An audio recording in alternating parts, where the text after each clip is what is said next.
Bonjour, je suis Julia Côté-Turcotte, puis aujourd'hui, je reçois Anaïs et Chloé de Monthly Dignity pour notre web-série sur les municipalités. En fait, elles viennent pour représenter l'organisme Monthly Dignity, un organisme que j'ai eu la chance de découvrir cette année, qui a des très beaux objectifs. Donc, je vais vous laisser vous présenter un petit peu plus en détail. D'accord, salut. Premièrement, merci de nous avoir. Donc, moi, c'est Chloé Prono-Morgan. Je suis la cofondatrice de l'organisme à but non lucratif Monthly Dignity. Puis, je l'ai cofondé avec Julia, qui était une collègue de classe, qui est maintenant retournée en France, où elle gère la branche qu'on a là-bas. Moi, présentement, j'étudie en médecine. À McGill, je suis dans ma 2e année. Puis, avant ça, j'avais fait un bac en psycho. C'est à ce moment-là que j'ai parti Monthly Dignity. Super. Bonjour. Moi, je m'appelle Anaïs. Je suis la petite sœur de Chloé, fait qu'on a le même nom de famille là, pour les confus. Je suis aussi coprésidente de Monthly Dignity. Je travaille avec Monthly Dignity depuis 2019. Je suis aussi étudiante à McGill en Liberal Arts, donc en genre littérature, histoire de l'art. Puis, Monthly Dignity, ça prend une grande partie de nos vies. Là. Parfait. Puis, est-ce qu'on peut commencer par définir, je pense, qu'est-ce que la précarité menstruelle? Ouais, bonne idée. Parce que je pense que c'est un sujet avec lequel on n'est pas tous familiers. Non, c'est ça. Donc, on commence avec la base. Donc, je pense qu'il y a une définition comme évocatrice, c'est juste la précarité menstruelle, ça peut être quand s'acheter des produits d'hygiène menstruelle vient mettre un stress dans le budget du mois. Donc, ça vient toucher des personnes qui vivent en situation précaire, mais ça vient toucher des personnes qui vivent juste en situation marginalisée ou quelques situations de vulnérabilité. Puis la définition plus large, en fait, c'est les barrières, que ce soit financières, culturelles, sociales, religieuses, politiques, à un accès adéquat et sécuritaire à des produits d'hygiène menstruelle et à une éducation menstruelle pour vivre ces règles dans le confort, dans la dignité, et voilà. OK. Parfait. Puis vous, votre mission, en fait, par rapport à la précarité menstruelle, quand vous êtes parti de cet organisme-là, c'était quoi votre but, votre mission? En une phrase, c'était de s'attaquer à la précarité menstruelle parce que c'est un problème qui a des répercussions extrêmement larges au niveau sociétal. Sans un accès adéquat aux produits dont une personne a besoin pour menstruer, cette personne va être confrontée à des barrières dans leur participation sociétale. Donc, on parle d'une incapacité de se rendre à ses cours à l'école ou de participer pleinement dans le milieu du travail ou juste de combler ses occupations sociales. Et donc, ça crée un manque d'opportunités pour les personnes menstruées, une incapacité à participer pleinement qui élargit le gender equity gap, ce qu'on veut pas, évidemment, on veut le rétrécir. Puis c'est vraiment de là qu'est parti Monthly Dignity. Parce qu'on a réalisé qu'en fait, il n'y avait aucune initiative, que ce soit législative ou organisationnelle ou quoi que ce soit, communautaire, qui s'attaquait au problème de la précarité menstruelle. Donc, voilà ce qui est devenu notre mission. Mais c'est aussi un sujet qui est pas mal tabou dans nos sociétés, là, qu'on sent que c'est rare qu'on parle de ça, je pense. Tu sais, je pense à quand on était jeune, là, puis dans le métro, là, on échappe un tampon, puis là, c'est comme la grande histoire. Puis le cacher dans sa manche. C'est ça. Puis finalement, toutes les femmes et autres monstrues et autres personnes monstrues, puis c'est quelque chose qui est tout à fait normal. Fait que finalement, comment est-ce que vous avez réussi, à travers vos interventions, peut-être à enlever le tabou sur ce sujet-là? Oui, définitivement. Puis ça, depuis le début, ça fait partie de notre mission de s'attaquer à ce tabou parce qu'on a réalisé, c'est que la raison pour laquelle le sujet de la précarité menstruelle a tellement été négligé dans notre société, c'est parce que les menstruations, c'est tabou. C'est parce que ça nous rend inconfortables, c'est parce que c'est caché, c'est un sujet qu'on considère qui touche seulement les femmes, mais étant donné que c'est une fonction corporelle qui touche seulement les femmes, je sais pas, ça nous rend inconfortable. Je sais pas exactement pourquoi, mais il y a beaucoup de connotations associées aux menstruations qu'on veut déconstruire. Les menstruations, c'est un phénomène naturel, signe de bonne santé, une fonction corporelle qui devrait être sais, parfois célébrer et parfois juste normaliser. C'est ça, j'allais à une école juste pour filles, puis c'est comme des tampons, là, on s'en pitchait dans la classe, là. Fait que, en tout cas... Mais ça devrait pas être un tabou non plus, tu sais. C'est souvent quelque chose que j'ai entendu quand j'étais au secondaire. Moi, j'étais dans une école mixte, mais les écoles qui étaient plus genrées, là, il y avait quand même on enlevait ce tabou-là, justement, parce que c'était on est en girls. Fait que c'était correct. Mais reste que dans les autres endroits, c'était super gênant. Puis finalement, c'est pas quelque chose qui devrait être gênant devant des gens qui sont pas menstrués parce que finalement, tout le monde le sait. Moi, le problème, c'est que comme les gens qui ne menstruent pas, qui ne soient pas instruits ou qui considèrent pas que c'est important d'en apprendre davantage sur le sujet. Comme nous, on parle souvent de quand on veut faire des initiatives dans des écoles où est-ce qu'on veut comme faire des ateliers ou des ateliers sur les menstruations pour comme instruire, on veut que les gars, on veut que les gens qui menstruent pas restent dans la classe parce que mais tout le monde connaît quelqu'un qui menstrue ou menstrue lui-même, eux-mêmes. Donc, c'est ridicule que ce soit juste une fraction de la population qui soit concernée, alors que vraiment, c'est tout le monde qui devrait participer à cette discussion-là. Ouais, d'après moi, ça doit faire partie d'une éducation, du curriculum d'éducation sexuelle, d'éducation à la santé. Genre, c'est vraiment juste comme un procédé naturel dont on peut parler à tout le monde. Puis justement, dès un très jeune âge. Ça, c'est un sujet dont on a parlé récemment, mais on a cette impression que comme les menstruations sont comme analogues, disons, à genre avoir un sex talk. Tu sais, genre la première fois que tu vas avoir une discussion sur les règles, c'est comme si t'abordais un sujet qui est aussi tabou que le sexe ou qui requiert une certaine maturité.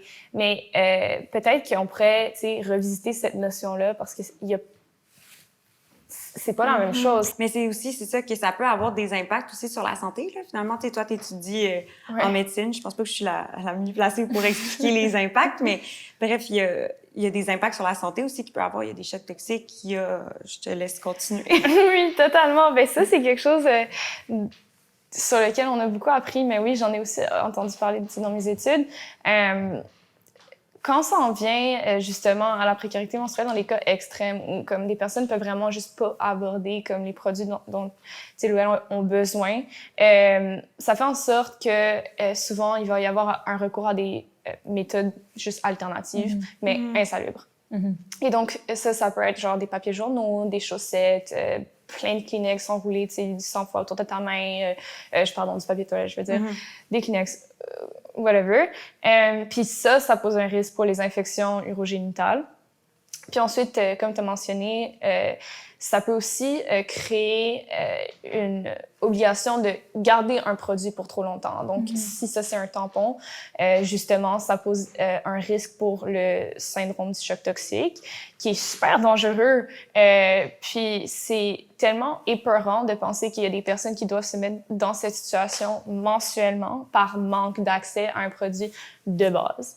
Mais tu as aussi comme fait allusion à un autre sujet qui est le manque d'éducation qui contribue totalement à la précarité menstruelle aussi. Donc, manque d'éducation pour une jeune fille de 9 ans qui sait pas ce que c'est les règles puis sait pas comment les gérer, ben cette personne, cet enfant est à risque d'infection par ce manque d'information. Puis ça, c'est les deux parties de la précarité menstruelle. C'est un accès inadéquat aux produits, mais à l'éducation menstruelle aussi. C'est ça qu'on réalise de plus en plus. Fait que nous, par notre projet, on répond un peu à ces deux aspects-là parce que on n'a pas trop parlé de notre projet à date, là, mais comme on a un but plus palliatif, où est-ce qu'on distribue des produits menstruels aux personnes qui en ont besoin de façon gratuite et accessible le plus possible avec nos partenaires. On en a 20 à Montréal. Mais on a aussi ce côté-là qui est plus d'un point de vue d'éducation, un point de vue de conversation, d'ouvrir le dialogue sur la précarité menstruelle, c'est quoi les menstruations, pourquoi est-ce que ça devrait pas être tabou, puis comment les gérer. Voilà. De façon adéquate et confortable. Puis moi, ce qui me fascine, c'est qu'à chaque fois qu'on parle de précarité menstruelle, il y a toujours une surprise au début, initialement, puis ensuite comme une bienveillance ou comme un genre de aha, mais comme bienveillant parce que ces personnes réalisent que évidemment, ça doit être un problème pour les personnes qui n'ont pas beaucoup d'argent de s'acheter des produits menstruels. C'est super cher, des tampons puis des serviettes sanitaires. Fait que, comme, malheureusement, c'est caché. heureusement, quand on en parle, c'est logique. Ouais. Puis les gens sont soulagés aussi. J'ai l'impression que quand on en parlait, c'est comme si tout d'un coup on se sent interpellé. Ouais. Puis là, c'est que ben je peux en parler normalement, puis ça fait du bien finalement parce que ça se passe à chaque mois, puis ça fait partie de ma vie. Tu sais, fait que c'est comme le fun de pouvoir en parler sans que ça soit comme puis je dois aller me cacher aux toilettes, puis que ça soit comme. Fait que finalement, il y a comme un soulagement collectif qui finit par. Non seulement un soulagement, puis comme un, je sais pas, là, un sentiment de solidarité, mais aussi, comme la parole, c'est tellement un remède à la honte. Comme on en parle beaucoup là, de ce concept de la honte menstruelle, mais ouvrir le dialogue, ça peut avoir des vraies différences parce que.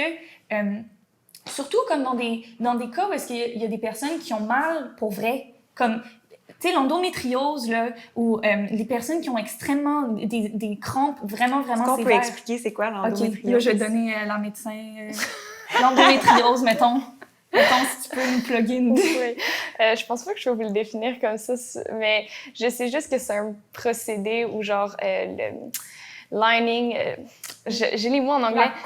La couche endométriale de l'utérus devient genre elle hypertrophiée et ça crée des genres de lésions qui sont extrêmement douloureuses. Donc, ça résulte en un cycle menstruel qui est genre débilitant tellement que ça fait mal, mais ça a aussi d'autres répercussions. Ça peut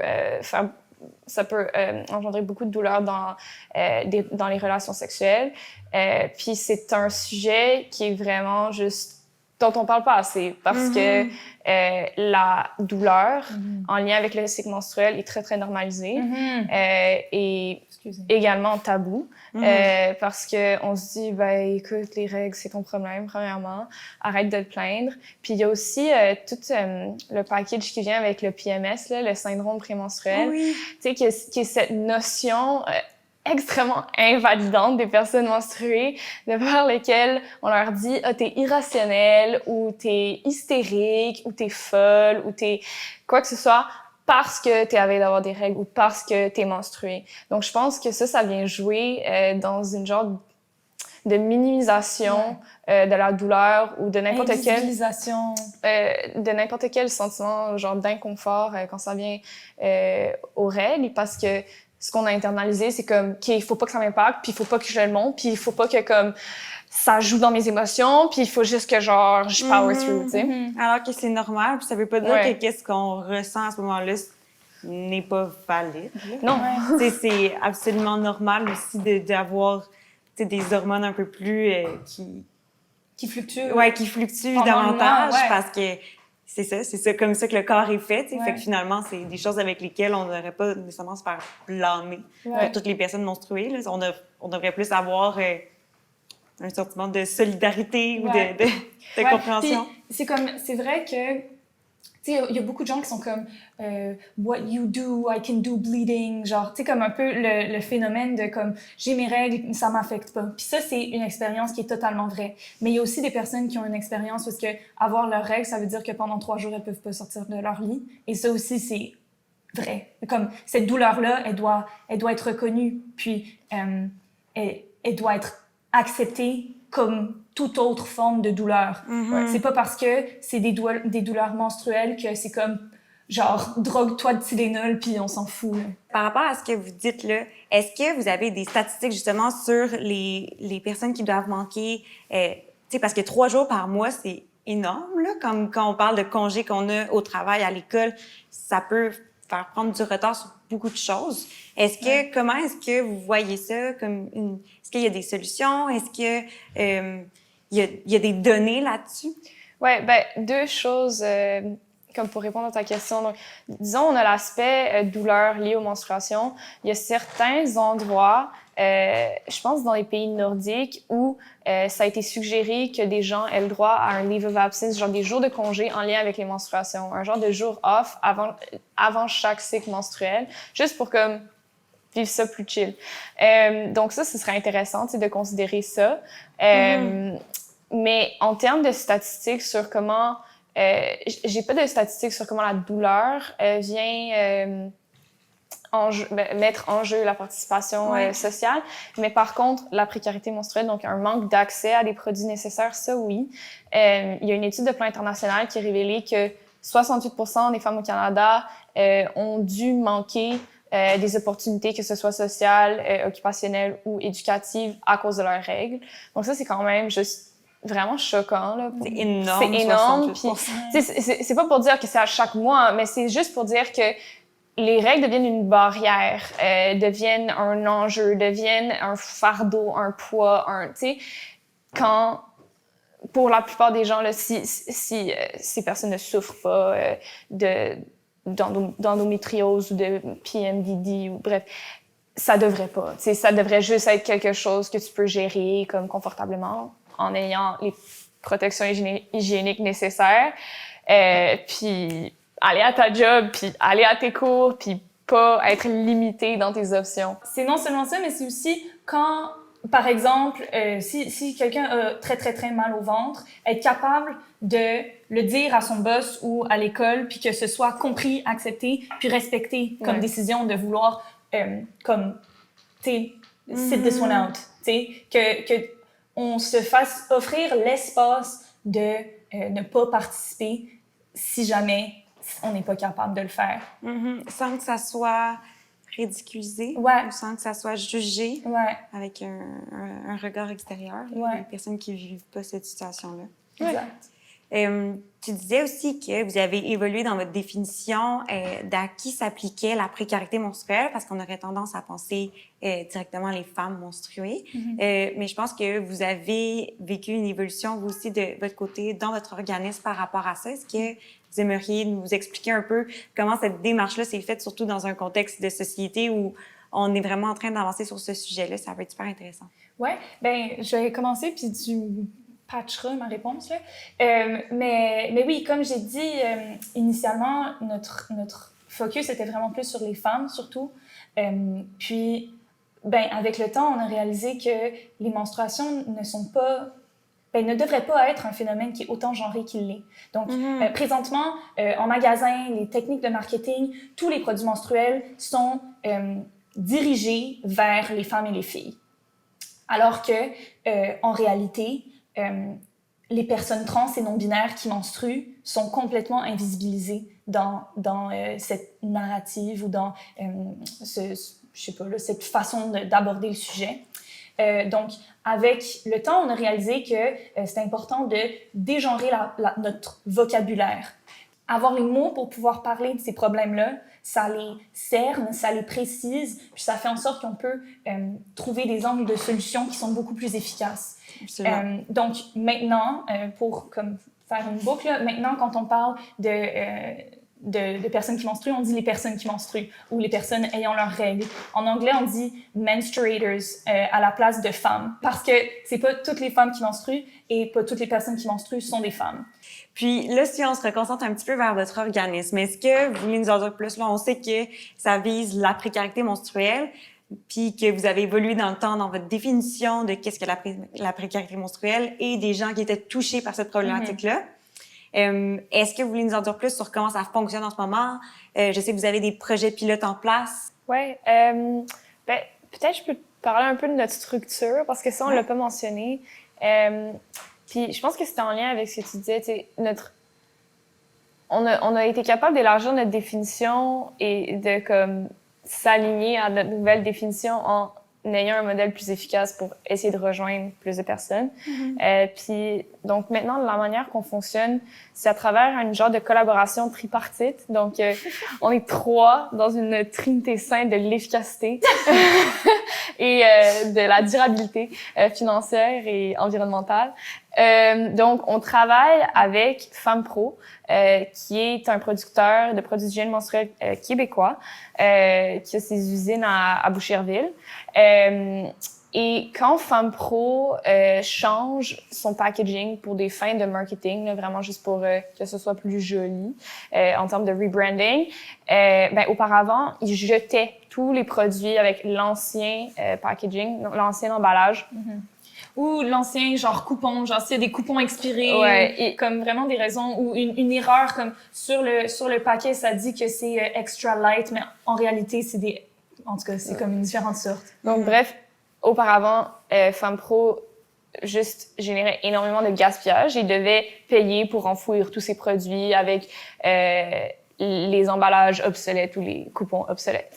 Et donc, on est entré en contact avec eux, ne sachant pas ça, mais vraiment juste sachant qu'ils étaient un producteur, puis est-ce que peut-être ils pourraient nous donner des prix réduits pour notre initiative. Et c'est à ce moment-là qu'on a découvert tout ce gaspillage, qu'on a été capable de donc détourner à travers une collaboration. Puis pendant un petit bout, donc FemmePro nous donnait ces produits-là gratuitement, mais nous on devait se charger de payer pour la livraison pour aller vers nos partenaires. Puis c'est à ce moment-là que on a intégré le troisième parti, qui est Moisson Montréal. Oui. Avec qui je pense que tu as parlé. Oui.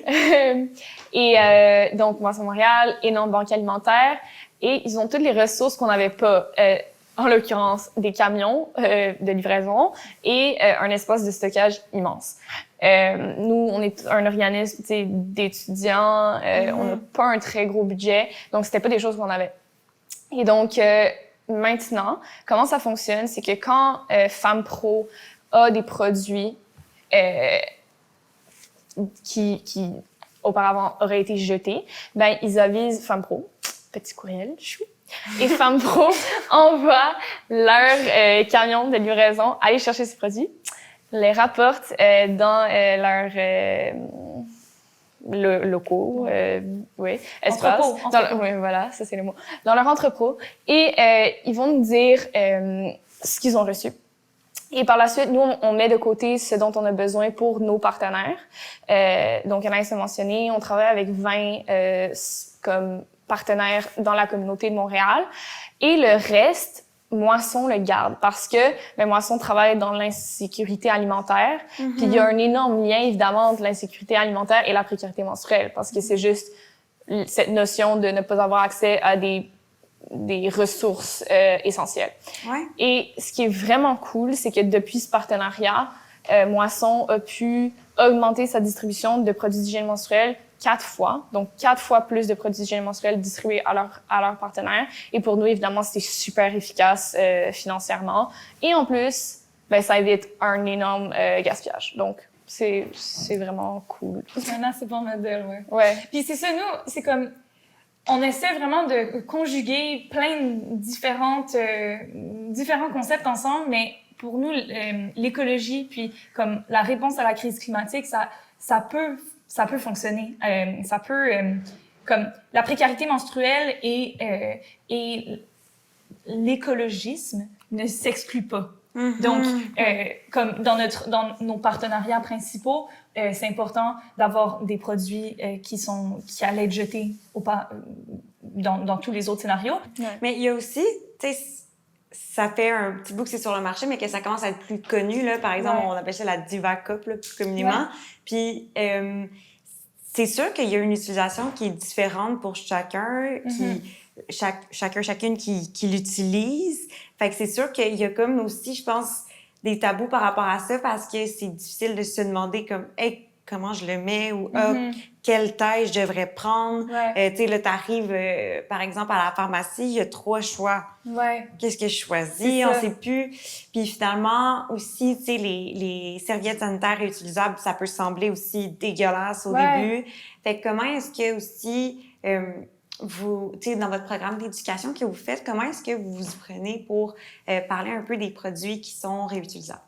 Ben c'est définitivement une direction dans laquelle on se dirige là, pour des ateliers puis des discussions sur ces produits-là parce que c'est des produits qui deviennent de plus en plus populaires, mais ils génèrent beaucoup de questions pour leur utilisation juste parce qu'on est tellement habitué à ce que tout se jette toujours, tout le temps, facilement, dans un petit rouleau de papier de toilette, là, puis tu ne veux plus jamais le voir, plus jamais le sentir. Les produits réutilisables demandent un certain confort à être autant proche de son sang menstruel, parce que, mettons, la coupe menstruelle, ben tu le vois le sang qui est dans ce petit réceptacle, c'est toi qui le vides. Donc, il faut vraiment être à l'aise puis déconstruire les tabous autour des menstruations pour ensuite utiliser ces produits-là. Fait qu'en ce moment, on est en train de développer des ateliers là-dessus. sont pas full populaires à date, mais on crée des ressources, on crée des pamphlets, puis on les offre, on offre ça en option à nos partenaires. Puis notre but, c'est aussi qu'éventuellement, on puisse retourner dans des écoles. Là, ça a été un peu stoppé avec la pandémie, là, mais comme offrir des ateliers comme sur ces sujets-là dans des écoles, ce serait super cool. Puis juste encourager que ces sujets-là soient abordés dans des programmes d'éducation sexuelle. Et dans des lieux publics. Ouais. Parce que ça mène un peu, je sais pas si je peux faire ce lien, là, mais juste un lien avec la ville de Montréal et le rôle que la ville pourrait avoir. Mais parce que je sais qu'il y a déjà justement un programme de subvention pour certains produits réutilisables dans certaines circonscriptions, certains quartiers. Mais bon, premièrement, je veux dire, à date, c'est très limité en termes des quartiers qui sont desservis par ce programme.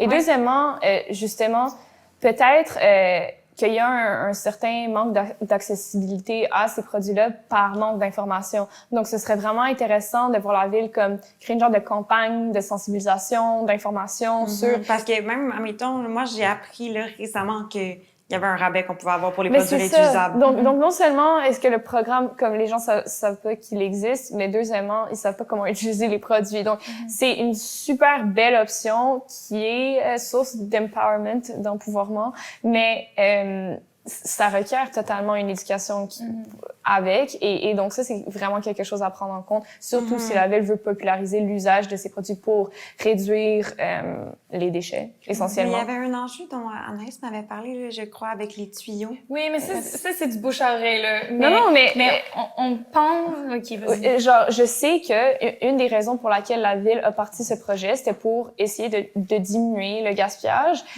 Et oui, le fait qu'il y avait des tampons flushés dans les toilettes qui se ramassaient dans les tuyaux, puis ça causait des problèmes. Mais plus globalement, c'est juste que les menstruations génèrent beaucoup de déchets, puis c'est comme en lien avec la crise climatique dont on est tous au courant, ce serait vraiment juste une bonne idée de s'orienter au niveau sociétal vers des options plus vertes, plus réutilisables. Mais je voulais juste quand même faire une note ici que, comme de toute évidence, ces options sont une solution fantastique pour beaucoup de personnes, mais pour d'autres, non. Puis ça, il faut quand même l'accepter. Que faut le respecter c'est aussi. Ça. Ce sera pas genre un one size fits all. On y a fait allusion plus tôt, mais les menstruations, c'est quelque chose qui est vécu totalement différemment par toutes les personnes qui menstruent. Donc, c'est ça. On peut pas se dire qu'il va seulement y avoir une solution, mais quand même de prôner l'usage de produits réutilisables puis de les rendre accessibles en termes d'éducation et d'accès physique. C'est une très belle avenue, puis je pense que la ville a vraiment un rôle à jouer dans ça. J'ai une question pour les itinérantes. Itinérants, comment est-ce que ça fonctionne? Mais c'est ça, c'est là que je m'en allais. Pour disposer des produits. Oui, mais c'est ça. Fait que les produits réutilisables demandent une certaine stabilité parce que ça demande un accès à de l'eau, ça demande un accès à peut-être un endroit privé où se changer. Tu sais, changer... du savon aussi, là. Du savon. Des fois... quelque chose pour faire bouillir sa Diva Cup, mettons, là, parce qu'il faut comme je sais pas, la bouillir. La faire bouillir. Pour la... Désinfecter. Désinfecter, voilà, c'est ça les mots que je voulais dire. Mais voilà, donc ça demande un plus grand degré de stabilité, puis pas toutes les personnes qu'on dessert ont cette stabilité-là. Fait qu'il faut comme être réaliste, puis réaliser que les produits à usage unique, ça peut être vraiment plus accessible pour beaucoup. Ouais. Mais ce que tu as abordé, c'était comment même est-ce que les personnes itinérantes disposent de ce genre de produits. Puis honnêtement, la question, c'est comme... la réponse, c'est on le sait pas vraiment. Il y a pas réellement d'infrastructure comme publique qui vise à la disposition... comment on dit? Distribution, quoi? Non, disposer de produits. À la disposition. Ouais, OK. Il y a pas d'infrastructure publique qui vise réellement à ça. Puis je pense que c'est un enjeu qui s'est manifesté également avec genre le pipi et les selles de la population itinérante, comme surtout avec la pandémie, quand tout a fermé. Ces gens-là fréquentaient souvent des lieux comme, je sais pas, des cafés ou genre un Tim Hortons, des endroits comme ça pour faire leurs besoins. Puis quand tout a fermé, ben c'est vraiment genre où est-ce que tu veux qu'ils aillent. Donc, il y a quelques petits cubicules, toilettes publiques à travers la ville, mais c'est définitivement pas assez répandu. Puis, donc déjà, à la base, il y a un problème, il y a un manque de ces endroits-là, mais même dans ces endroits-là, ce serait vraiment intéressant d'avoir des récipients là, pour la disposition de produits d'hygiène pour la menstruelle. distribution aussi. Oui. La distribution et ensuite Et un la réceptacle. distribution. Les deux. Puis là, vous parlez de milieu urbain là, dans la ville aussi. Qu'est-ce qu'on peut avoir comme dispositif pour aider à gérer ça? Ça rentre aussi avec, justement, tu disais, les toilettes qui sont disponibles ou pas. Tu sais, des fois, ça dépend des moments, mais finalement, ça peut vraiment entraver justement avec comme la gestion des menstruations. Fait que c'est sûr qu'il y a aussi un contexte d'équité de genre qui rentre en place parce que c'est pas du tout la même situation pour les personnes menstruées que les personnes non menstruées. Donc, comment est-ce que vous imaginez une ville où la précarité menstruelle pas n'existe pas, là, parce que c'est quelque chose qui est minimisé, on va dire. Ouais, ben... Ça bonne nous fait question. rêver, cette question. Non, mais récemment, on a lancé une pétition à ce sujet.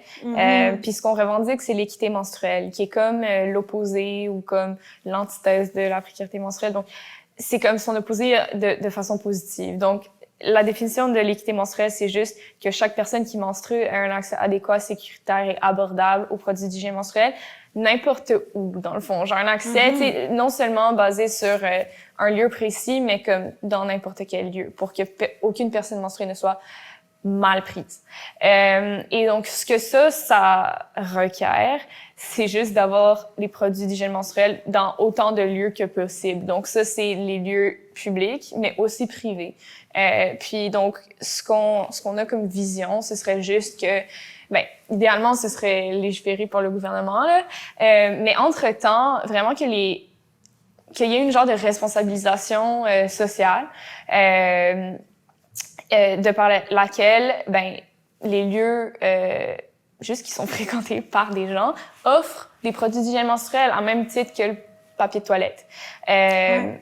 Puis, tu sais, ça peut être dans des restaurants, des business, dans des lieux de travail, des bâtiments gouvernementaux, des bibliothèques, genre des écoles, des hôpitaux. Oui, voilà, je m'éternise, mais c'est tout ça pour dire partout.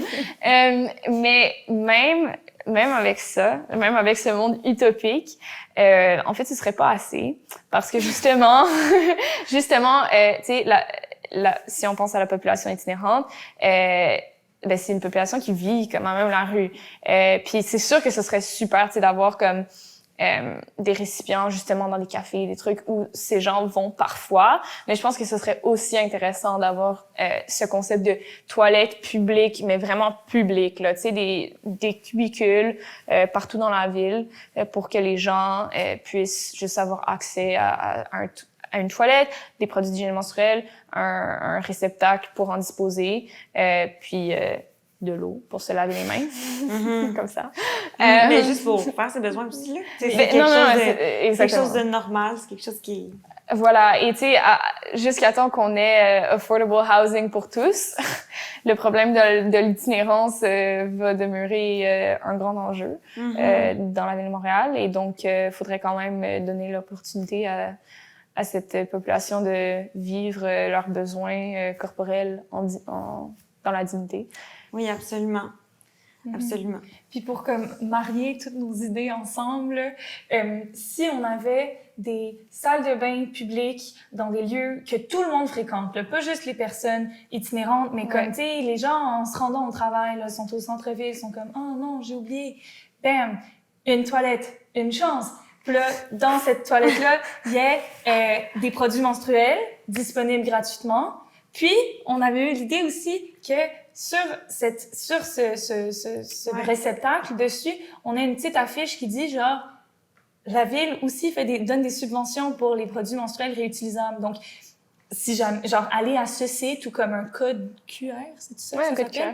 Comme qui a un code QR pour se rendre directement aux ressources qu'offre la ville en matière de produits réutilisables, parce que ben ça comme viendrait comme vraiment mettre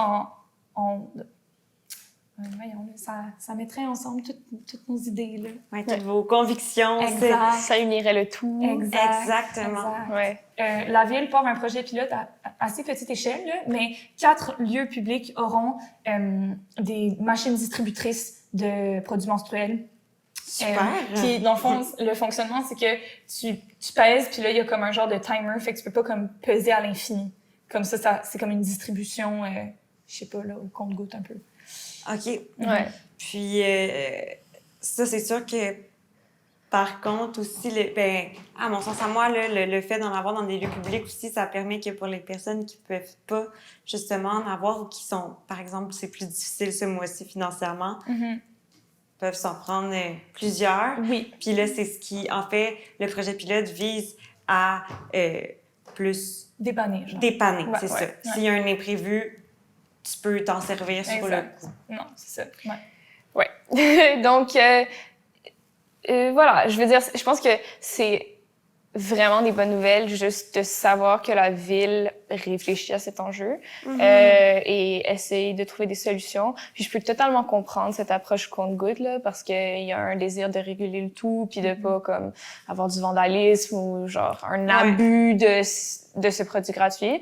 Mais je pense aussi qu'il y a peut-être quelque chose de problématique justement dans le fait de réguler comme le montant de produits que les gens peuvent prendre parce que si les gens ont besoin de beaucoup de produits, ils devraient juste être capables de prendre beaucoup de produits. Et puis, d'après moi, ça s'équilibrerait dans le sens que les gens qui en ont pas besoin, ils vont pas aller en abuser. Puis c'est sûr qu'il y aurait une période d'adaptation, mais c'est ça qui arrive avec n'importe quel service offert par la ville. Je sais que quand Bixi a commencé, c'était la pagaille. Les vélos se ramassaient dans le canal La Chine, genre, ils étaient vandalisés, c'était le chaos. Puis avec le temps, les gens réalisaient, OK, mais attends, ça c'est un bien, comme, offert par la ville, c'est un service. On va apprendre à respecter, je veux dire, ces vélos qui sont mis à notre disposition puis qui sont super pratiques. Donc, je pense que il faut juste s'attendre au fait que comme il y aurait peut-être un petit ajustement là, puis peut-être qu'il y aurait un peu de vandalisme ici puis là, mais que ça vaudrait quand même la peine de juste rendre les produits. Mais de considérer. C'est ça, accessible, genre aux gens quand ils en ont besoin, puis pour le montant dont les gens ont besoin. Mais bon, tu sais, on va quand même pas se plaindre. C'est juste, si on en parle dans un monde idéal, on peut quand même aborder. Ben oui, on peut rêver, là. Voilà. Vraiment. Voilà. C'est juste ça qu'on fait. Mais ouais, c'était quand même vraiment, vraiment excitant d'entendre parler de ça. Mais on était aussi, tu sais, surprise d'en entendre parler du journaliste et non genre de la ville. On aurait tellement aimé ça, pouvoir collaborer avec la ville sur une telle initiative, vu que ça fait comme 3 ans et demi que nous, on est là, puis on y pense sans cesse.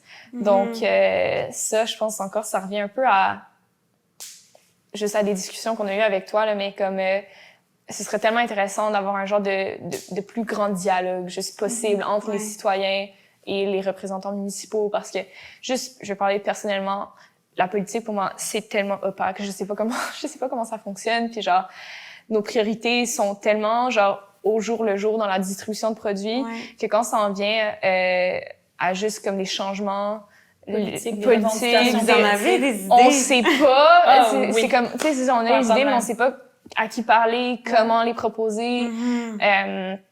Voilà, donc même juste un guide.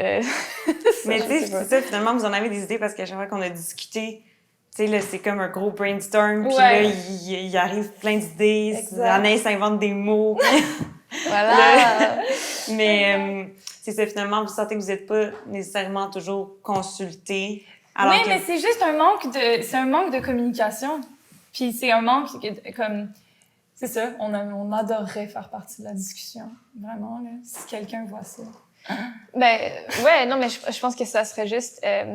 c'est ça, d'avoir un dialogue ou juste un courant de communication plus accessible entre les citoyens puis les représentants municipaux. Ça pourrait être juste quelque chose qui permettrait comme une efficacité en termes de la réalisation de projets. Mais c'est quoi les besoins aussi sur le terrain? Parce que finalement, oui. vous savez c'est où aussi les besoins. Vous commencez à comprendre, OK, ben finalement, admettons, dans les écoles primaires, il n'y en a pas, mais c'est peut-être nécessaire. Il y en a dans les écoles secondaires. Ou, tu sais, de voir aussi qu'est-ce qui se passe sur le terrain. Tu sais, c'est ça qui est Voilà. qui est comme la magie des organismes communautaires qui sont capables de comprendre qu'est-ce qui se passe sur le terrain, puis justement d'adapter les besoins en fonction, les ressources en fonction des besoins, je veux dire. Oui.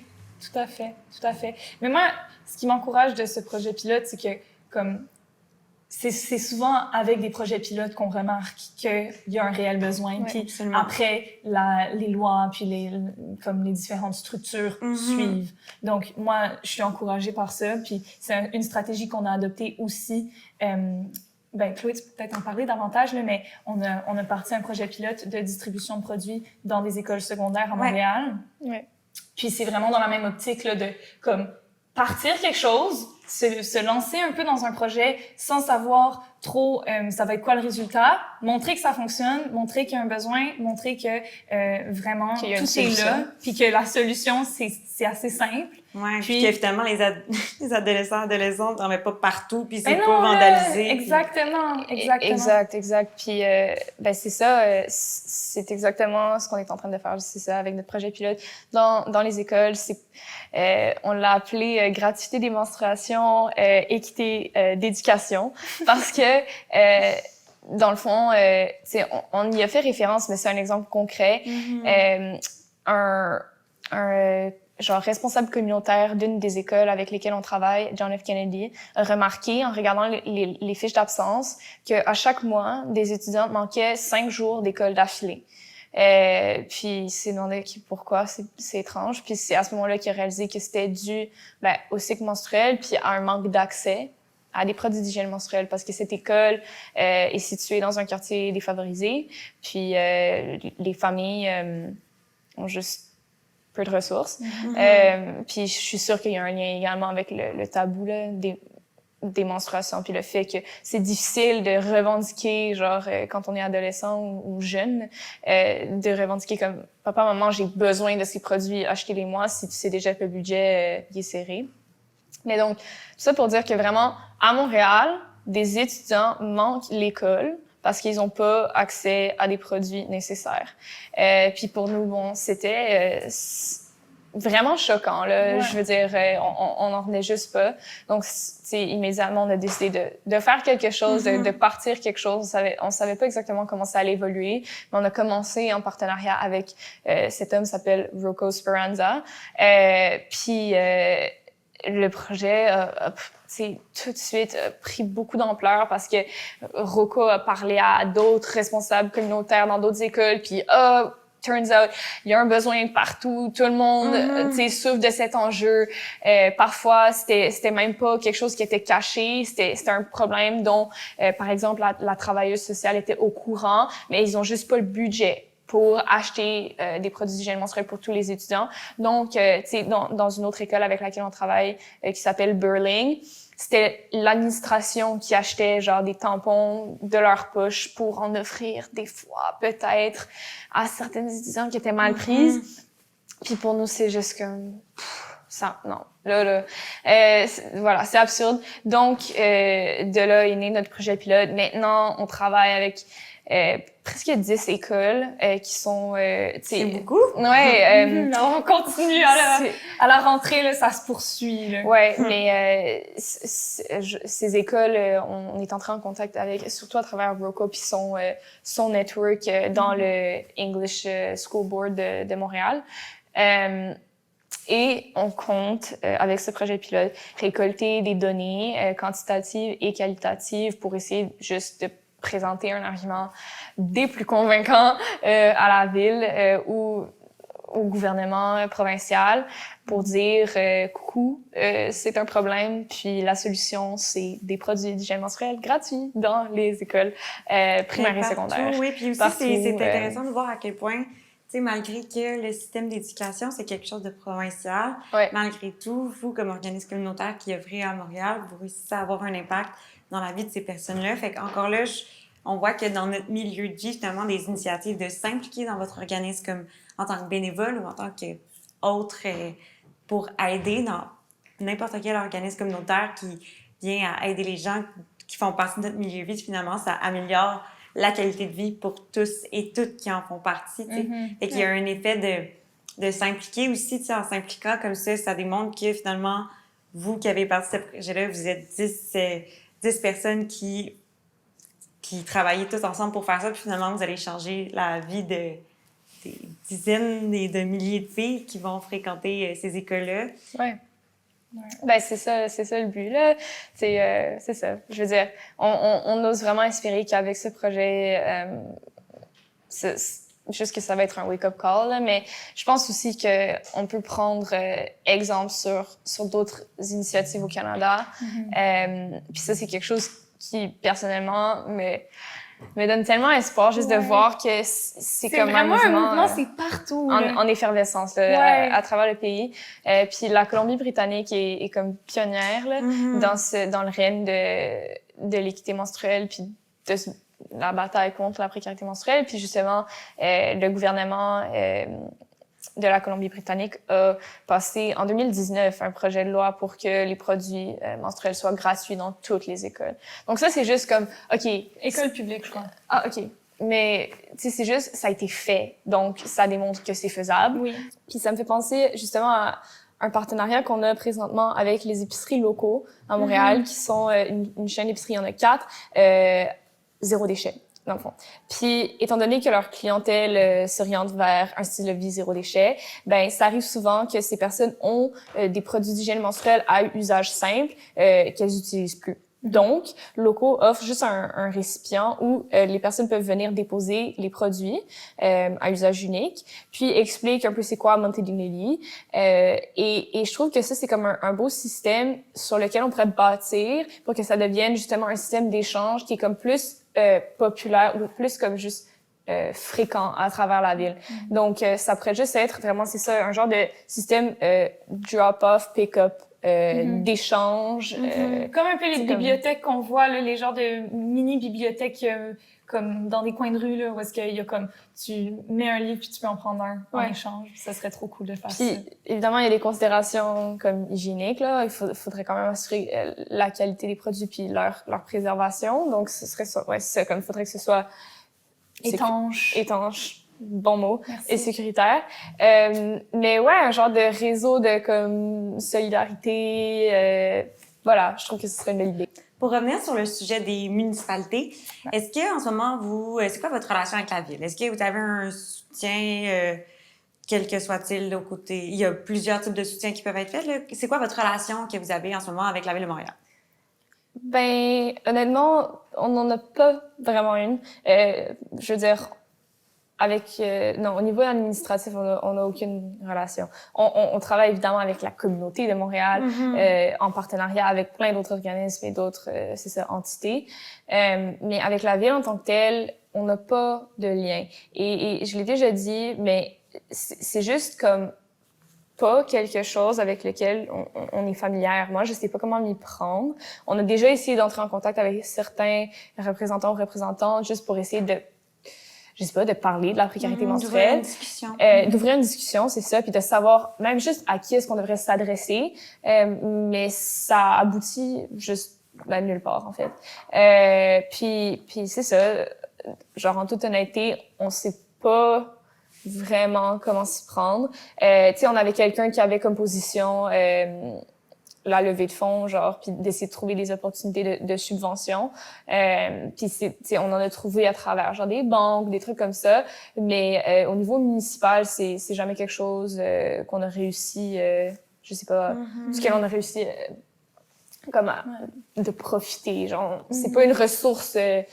Puis là, en plus, vous faites 2 projets pilotes qui finalement se ressemblent quand même, qui pourraient même se compléter. Oui, exact. Je pense que ce serait vraiment bénéfique de se parler, mettons. Oui, voilà. On aimerait commencer un dialogue avec notre chère ville. Puis je pense qu'un des problèmes là, dans les organismes à but non lucratif, c'est la constance. C'est l'apport constant de ressources, parce que si notre organisme est basé sur des dons, ben si le don est comme irrégulier, c'est vraiment difficile pour nous de s'adapter puis de planifier en conséquent. Donc, je pense que un soutien financier constant ou comme une somme ponctuelle comme qui reviendrait ou quelque chose comme ça pourrait vraiment nous aider mieux structurer notre projet. Totalement. Puis en lien avec ça, c'est juste l'idée d'avoir certaines personnes dans notre équipe qui pourraient être salariées avec un genre de support, c'est ça, plus constant. Je sais même pas si c'est possible, là, mais de la ville, par exemple, juste pour accomplir un projet comme sur lequel on se met d'accord là, avec la ville. Puis c'est ça changerait vraiment la donne d'avoir des gens sur l'équipe qui sont salariés parce que présentement, personne l'est. C'est entièrement sur base bénévole, mais pas tout le monde de 10-15 heures de bénévolat à donner dans notre cause, puis c'est ce qu'il faut. Ben exactement. Puis c'est vraiment à ce point-ci, c'est comme on le sait que c'est un facteur genre qui nous limite. Le fait que personne ne reçoit de salaire parce qu'il y a seulement il y a vraiment une quantité de travail genre limitée que tu peux demander à une personne si tu les payes pas, puis même nous inclus. Je veux dire, c'est ça. Comme notre passion est sans fin, mais il y a seulement un certain montant d'heures qu'on a dans notre semaine à mettre sur ça, étant donné qu'on est toutes les deux aux études puis qu'on doit subvenir comme, tu sais, qu'on doit... voilà. Vous devez quand même payer d'autres choses, là. Exactement. Finalement, tu sais, on est dans un modèle socio-économique qui est très, très clair. Voilà, oui. Donc, mais ça fait en sorte que le RELM, genre des OBNL puis c'est ça, du communautaire est parfois un petit peu, justement, comme un peu, volatile ou comme instable. Précaire, les personnes qui aident les personnes précaires sont aussi dans des situations précaires au niveau de leurs organismes, de leur système. Fait que c'est comme c'est vraiment difficile parce que tout est délicat puis tout est fragile. Fait que là, en tout cas, nous on cherche la stabilité, la solidité, puis la durabilité. Puis ça vient avec comme un apport constant de ressources. C'est sécurisant, puis ça aide à sécuriser d'autres personnes qui vivent dans des situations précaires. C'est ça, tout ce qu'on veut faire, c'est faire notre travail, dans le fond, tu sais, puis on a évidemment la passion qui va derrière ça, les idées, les compétences, mais voilà, on est limité par un manque de ressources. Absolument. Ouais. Donc, merci d'avoir été avec nous aujourd'hui. C'est vraiment intéressant. Je pense que ça permet aussi de parler d'un sujet qui peut discuter, la précarité menstruelle, puis j'espère vraiment que ça va avoir servi à tous et toutes de pouvoir en parler plus confortablement, puis même de s'éduquer sur le sujet. Puis là, on va rappeler que vous avez une pétition en cours. Je vais te laisser en discuter. Ouais, définitivement. Ben, ça se retrouve facilement. Allez sur notre site web, mais aussi sur Google. C'est une pétition change.org et elle se nomme l'équité menstruelle, c'est pour maintenant, so Menstrual Equity Now pour les anglos. Et ouais, on encourage tout le monde à la signer, à la partager et aussi vraiment comme à agir. On donne des avenues sur lesquelles les gens peuvent agir, puis on encourage tout le monde à le faire. Donc, j'invite tous et toutes qui ont aimé le sujet de conversation, qui se sont sentis interpellés à aller signer cette pétition. Puis, merci beaucoup les filles d'avoir été avec nous aujourd'hui. Merci à toi. Merci pour l'invitation.